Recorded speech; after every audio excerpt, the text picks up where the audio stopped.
بسم اللہ الرحمن الرحیم۔ السلام علیکم ڈیئر ریڈرز، کیسے ہیں آپ سب؟ امید کرتی ہوں سب خیریت سے ہوں گے۔ تو بتائیں بھائی، کیسا لگ رہا ہے آپ کو یہ ناول عشق جنون؟ مجھے تو بے حد مزے کا لگ رہا ہے، پڑھنے میں بھی بہت مزہ آ رہا ہے۔ خاص کر نیلو اور میسم کا کریکٹر مجھے سب سے زیادہ پسند ہے۔ آپ نے کومنٹس میں ضرور بتانا ہے آپ کو کون سا کریکٹر، کون سا کپل اس ناول میں سب سے زیادہ پسند ہے۔ چلتے ہیں اپنے ناول کی طرف۔ وہ اسے خود سے لگائے وہ سب بھول چکا تھا جو اس کا دماغ ماننے کو انکاری تھی، لیکن دل کے آگے دماغ کی نہ چلی تھی۔ لیکن جھٹکا تب لگا جب نیلم نے اس کا ہاتھ اپنے دہنے سے ہٹایا، جو چلتی سیدھی سارا کی طرف گئی اور ایک کھینچ کے تھپڑ مارا تھا اسے۔ کئی لڑکیوں نے اپنے منہ پر ہاتھ رکھے۔ تم نے مجھے تھپڑ مارا، جانتی ہو میں کون ہوں؟ ہاں جانتی ہوں، ایک طائف سے کم نہیں لگ رہی۔ اور کیا بول رہی تھی تم؟ گوار ہو، مردوں کو لبھاتی ہو، یہاں بولا تھا وہ دونوں ہاتھ تھوڑی پر ٹکائے کچھ سوچنے والے انداز میں بول رہی تھی۔ تم کہہ رہی تھی یہ دوپٹہ پٹا ہے، یہ تم جیسوں کے لیے پٹا ہے، پر ہمارے بڑوں نے ہمیں اس مان کے ساتھ سونپا ہے کہ ہمارا وجود گندی نظروں سے بچا رہے۔ یہ لباس پہن کر تم مردوں کو لبھا رہی ہو یا میں؟ ہم گاؤں کے ہیں بی بی، خود کو ایک کی خاطر سینچ کے رکھتے ہیں، ہر راہ منہ مارنا عادت نہیں ہماری۔ سارا مٹھیاں بھینچے خون اشام نظروں سے اسے دیکھ رہی تھی۔ ایک بات میں سب لوگوں سے بولوں گی، آپ لوگ مجھے تعلیم یافتہ نہیں لگے، ورنہ لوگ تو کہتے ہیں تعلیم حاصل کرنے والے کو سب برابر لگتے ہیں، لیکن یہاں تو امیری غریبی اور لباس کو ماپا جا رہا ہے۔ اس کی نظریں شرمندگی سے جھکی تھی۔ آپ کی بات صحیح ہے، پر آپ لوگوں کو تو گھر سے نکلنے نہیں دیا جاتا، نہ کسی مرد سے بات کرنے کی اجازت ہوتی ہے۔ آپ کو تو ایسے لوگوں کو ان پڑھ ہی بولیں گے نا؟ سارا کی ایک دوست نے طنز کیا تو وہ مسکرا دی۔ جانتی ہو ہیرے کو کیوں چھپا کے رکھا جاتا ہے؟ تاکہ وہ حسد اور گندی نظروں سے بچا رہے۔ ہمیں گھر والوں نے آزادی دی ہے، ہر قسم کی، لیکن بے حیائی کی نہیں۔ ان کی غیرت گوارا نہیں کرتی کہ ہم غیر مرد سے ہاتھ ملائیں یا ان سے گلے ملیں۔ اصل مرد وہی ہوتا ہے جو اپنی بیوی کی حفاظت ہوس بھری نظروں سے کرنا جانتا ہو۔ اس کے آخری الفاظ میسم کو چابک کی طرح لگے، وہی تو اسے کچھ وقت پہلے کہہ رہا تھا کہ یہ دوپٹہ پہن کر نہ آؤ۔ وہ سب کی بولتی بند کرتی باہر نکل گئی۔ واپسی کا راستہ خاموشی سے کٹا۔ نیلم اس سے بات نہیں کرنا چاہتی تھی۔ وہ آج اپنے آگے کھڑی لڑکیوں کی باتیں سن چکی تھی جو کہہ رہی تھی ان میں سے کہ میسم کی گرل فرینڈ رہ چکی ہے۔ ان کا گرل فرینڈ کہنا سمجھ نہ آیا، لیکن ان کے بعد میں بولے گئے الفاظ اس کے حواس سلب کرنے کی صلاحیت رکھتے تھے۔ جب وہ کہہ رہی تھی کہ میسم دلاور کسی لڑکی کے ساتھ زیادہ سے زیادہ 1 مہینہ گزارتا ہے، ان الفاظوں نے اسے ریزہ ریزہ کرنے میں کوئی کسر نہ چھوڑی تھی۔ اسے پتہ نہ چلا، آنسو چہرہ بھگوتے چلے گئے۔ میسم گاڑی چلاتا اس پر ایک نظر ڈالتا، لیکن اس سے بات کرنے کی ہمت نہ پا رہا تھا۔ آج اس کے الفاظ اس کے دل میں گھر کر گئے تھے۔ وہ خود شرمندہ تھا۔ خان ولا میں ہوتی صبح کچھ خوبصورت پل ساتھ لائی تھی۔ مالی پودوں کو پانی دے رہا تھا تو کہیں کک کھانا بنا رہا تھا۔ پھولوں کی مہکتی خوشبو پورے گارڈن کو مہکا گئی تھی۔ ابرچ ان پھولوں میں تتلیوں سے باتیں کرتی، وہ اس ماحول کا حصہ لگ رہی تھی۔ سلطان جو جاگنگ کر کے آیا تھا حویلی کے پچھلے گارڈن سے آتی آوازوں پر وہ پچھلی طرف گیا، جہاں اس کی روح کا سکون سکائے بلو کلر کی فراک پہنے چاروں طرف رقص کرتی تتلیوں کو پکڑنے کی کوشش کر رہی تھی، اور سلطان بے تابانہ نظریں اس کے وجود کے آر پار ہو رہی تھی۔ خود پر نظریں مرکوز دیکھ کر وہ جھنجھلائی، لیکن سلطان پر کچھ اثر نہ ہوا۔ وہ اسے اسی نگاہوں سے دیکھ رہا تھا۔ ابریش نے ادھر ادھر دیکھا تو سلطان کو خود کی طرف دیکھتا پا کر اس کی طرف آئی۔ آپ مجھے کیوں دیکھ رہے ہیں؟ آپ وہاں دیکھیں یا یہاں سے چلے جائیں؟ سلطان بس مسکرا کر رہ گیا۔ جو حکم دے رہی تھی۔ نہیں، میں یہیں ٹھیک ہوں۔ ویسے میرے دیکھنے سے کیا ہوتا ہے؟ پتہ نہیں کیا ہوتا ہے، لیکن مجھے آپ ایسے نہ دیکھیں۔ وہ اسے کس طرح جواب دیتی؟ وہ تو خود کنفیوز تھی۔ اچھا، نہیں دیکھتا۔ ایک بار پیار سے بولو۔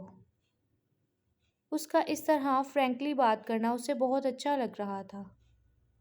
میر، وہ تنگ آتی اس کا نام کھینچ کے بولی۔ کوئی سلطان سے پوچھتا، اس کا نام لینا اس کو کس کس احساس سے روشناس کروا گیا۔ ایک میٹھی سی گدگدی ہوئی وہ ایسے ہی اسے تنگ کریں اور وہ ضد چھوڑتی اسے نام سے بلائے۔ اس کی غصہ بھری نگاہوں کو دیکھتا وہ ہٹ گیا۔ ہیلو ایوری ون، میثم نے ایک چیئر گھسیٹتے ہوئے نیلم کے پاس بیٹھ کر ناشتہ کرنے لگا، لیکن کسی نے رسپانس نہ دینا اسے پریشان کر گیا۔ کیا ہوا آغا جان؟ آپ بات نہیں کر رہے؟ نیلم بچے، وہ جوس مجھے دو۔ انہوں نے اسے اگنور کیا۔ سلطان یار تم تو بتاؤ، لیکن آگے سے نو رسپانس۔ او عشا میری پیاری بہنا۔ لیکن سب کا خاموشی سے ناشتہ کرنا اسے تپا رہا تھا۔ آپ لوگ مجھے ایسے اگنور کر رہے ہیں جیسے حکومت عوام سے ووٹ لینے کے بعد انہیں کرتی ہے۔ اس کی مثال پر سب نے ہنسی دبائی۔ ویسے بھابھی، مجھے آپ کو مبارک دینی تھی۔ رات سے آپ انٹرنیٹ پر چھا گئی ہیں۔ قسم سے، بس ہیش ٹیگ پنجابی سویگ ہر طرف ٹاپ ٹرینڈ کر رہا ہے۔ آپ تو راتوں رات چھا گئی ہیں۔ کاشان کی باتیں سن کر میثم کو دھچکا لگا۔ مطلب گھر والے اس لیے اس سے بات نہیں کر رہے تھے۔ بابا، میری بات سنیں۔ وہ ان کے پیچھے لپکا۔ ایک بات تم میری سن لو۔ ہمیں ابھی بتا دو تم یہ رشتہ رکھنا چاہتے ہو یا نہیں، کیونکہ تمہاری وجہ سے اس بچی کو تکلیف ہو مجھے برداشت نہیں۔ اپنے گھر میں بھی بچیاں ہیں۔ تم نے جو حرکت کی ہے اس کا خمیازہ کسی اپنے کو بھگتنا نہ پڑے۔ ان کی انتہائی سنجیدگی سے کی گئی بات پر وہ کچھ بول نہ سکا۔ آج اسے ہر طرف شرمندگی اٹھانی پڑ رہی تھی۔ بابا، میں معافی نہیں مانگوں گا، لیکن میرا یہ وعدہ ہے آپ سے، اس غلطی کی تلافی ضرور کروں گا۔ بس پلیز اب شادی لیٹ نہ کریں۔ سب کچھ لے چکا ہوں، یہ مجھ جیسے معصوم دلہے پر ظلم ہے۔ وہ اسے پکڑ کر گلے لگا گئے۔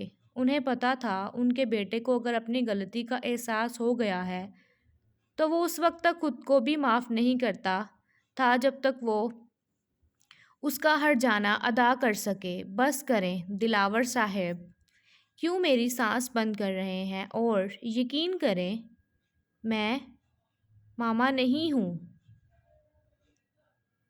تم تو عزت کے لائق نہیں ہو۔ ان کی بات پر ایک دم سے سرخ ہوئے دھکیلا۔ خان ولاس کو خوبصورت گیندے کے پھولوں اور گلابوں سے سجایا گیا تھا کیونکہ آج یہاں بڑے صاحبزادے کا نکاح اور خانوں کے دوسرے بیٹے کی مہندی تھی۔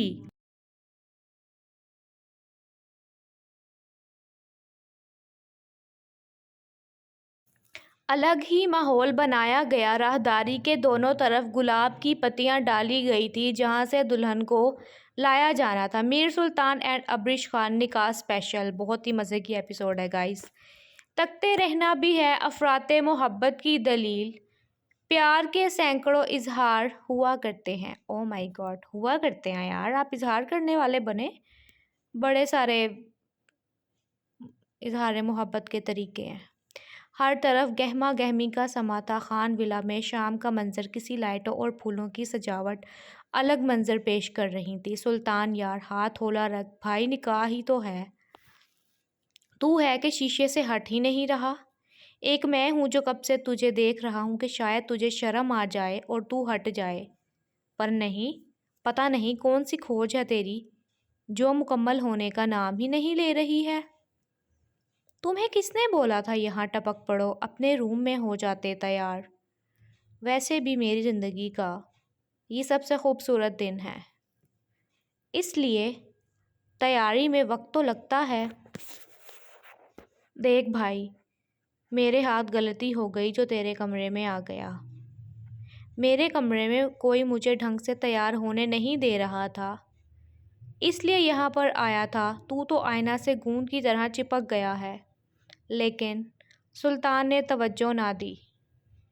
وہ اپنے سلکی بالوں میں ہاتھ پھیرتا، سیٹی بجاتا اپنے روم سے باہر نکلا تو میثم نے شکر کا کلمہ پڑھتے جلدی سے تیار ہونے لگ گیا۔ پہلے سلطان کا نکاح طے پایا تھا، پھر اس کے بعد مہندی کی رسم ادا کی جانی تھی۔ آپی، یہ ڈریس بہت بھاری ہے، مجھ سے چلا نہیں جائے گا۔ وہ گولڈن کلر کی فراک جو کافی بھاری تھا، وجہ اس کا گھیرا کافی زیادہ تھا اور اگلے دامن پر موجود ڈائمنڈز نے اس جوڑے کو اور بھاری کر دیا تھا، اس لیے اس کی پتلی سی جان کو اسے سنبھالنا مشکل ہو گیا تھا۔ عبریش یار، اب میں کیا کر سکتی ہوں؟ سلطان بھائی نے اپنی پسند سے ڈریس خریدی ہے۔ یہ کیا بات ہوئی آپی؟ آپ میر کو بولے مجھے یہ ڈریس نہیں پہننا۔ اگر انہوں نے میری بات نہ مانی تو میں نے سائن نہیں کرنے۔ اس کی معصوم دھمکی پر سلطان کے چہرے پر مسکراہٹ چھائی۔ لے آئیں گے سلطان بھائی، تم خود بات کرو، میں تو چلی۔ سلطان دروازے سے اندر آتا دیکھ کر عائشہ اسے بولتی اپنے لہنگے کو سنبھالتی باہر نکلی۔ ایک دم لہنگا کافی بڑا ہونے کی وجہ سے پاؤں میں اٹکا۔ اس سے پہلے وہ سیڑھیوں سے گرتی، کاشان نے اس کا ہاتھ پکڑ کر کھینچا۔ عائشہ کو تو ڈر کے مارے کپکپی طاری ہو گئی کہ شاید آج تو اوپر کا ٹکٹ کٹا، لیکن اپنے چہرے پر پڑتی نظروں کی تپش سے اس نے تھوڑی سی آنکھ کھولی۔ اس کا اس طرح کی حرکت کرنا اسے کافی مضحکہ خیز لگا۔ اگر میرا جائزہ ہو گیا ہو تو آپ چھوڑ سکتے ہیں مجھے۔ اس کا خود کی طرف اتنے غور سے دیکھتا پا کر وہ خود کو طنز کرنے سے روک نہ سکی۔ وہ جو اس کے چہرے کے حسین نقوش میں کھویا تھا، اس کی چبھتی آواز کانوں میں پڑی تو اپنی ایسی بے خودی پر حیرانگی ہوئی۔ اس کا ہاتھ چھوڑتا سیڑھیاں پھلانگتا نیچے اتر گیا۔ اسے کیا ہوا؟ وہ اس کے عجیب و غریب رویے پر الجھی۔ میر، آپ نے اتنا بھاری ڈریس لے کر دیا، مجھے نہیں پہننا۔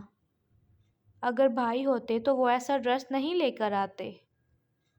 اگر میں نے یہ ڈریس پہننا ہوتا تو میں سائن نہیں کروں گی، اور مجھے بھائی نے بتایا ہے کہ سائن کے بنا نکاح نہیں ہوتا۔ وہ دوپٹہ کندھوں۔ اف میرا بھولا روح، میرا معصوم بھالو، تم اس وقت مجھے کتنی پیاری لگ رہی ہو کہ میں بیان نہیں کر سکتا۔ یہ ایسی باتیں تم ڈھونڈ کہاں سے لاتی ہو؟ وہ واقعی حیران تھا۔ کیا اسے نکاح کے فرض اور حقوق کا کوئی پتہ نہیں تھا؟ وہ اس کا چہرہ دونوں ہاتھوں میں تھامے کھڑا پوچھ رہا تھا۔ میں ڈھونڈ کے نہیں لاتی، یہ خود بخود زبان پہ آ جایا کرتی ہیں۔ لیکن بات کو بدلے مت، میں یہ ڈریس نہیں پہنوں گی بس۔ اوکے میری ملکہ، جو آپ کا خادم حاضر ہے آپ کی ہر بات ماننے کے لیے۔ وہ کسی خادم کی طرح سر جھکاتا کہہ رہا تھا۔ ابرش کی کھلکھلاہٹ پورے کمرے میں گونجی۔ اس کی ہنسی اس کے دل پر جلترنگ کی طرح لگی۔ وہ آگے ہوتا اس کے ماتھے پر بوسہ دیتا، اسے اپنے لمس سے مہکا گیا۔ لیکن ابرش کے چہرے پر اسے کھوجنے پر بھی کوئی حیا کے رنگ نہ آئے۔ بہت ٹائم لینے والی ہو میری لٹل ٹو بی وائفی، وہ دل ہی دل میں بڑبڑایا۔ وہ ایک دوسرے کے پاس کھڑے نوٹ نہ کر سکے، کوئی تیسرا وجود ان کے ساتھ موجود تھا۔ آلیان ان کی اسی طرح کی کئی پکس لے کر موبائل جیب میں ڈالا اور تھوڑا سا کھانس کر اپنی موجودگی کا احساس دلوایا۔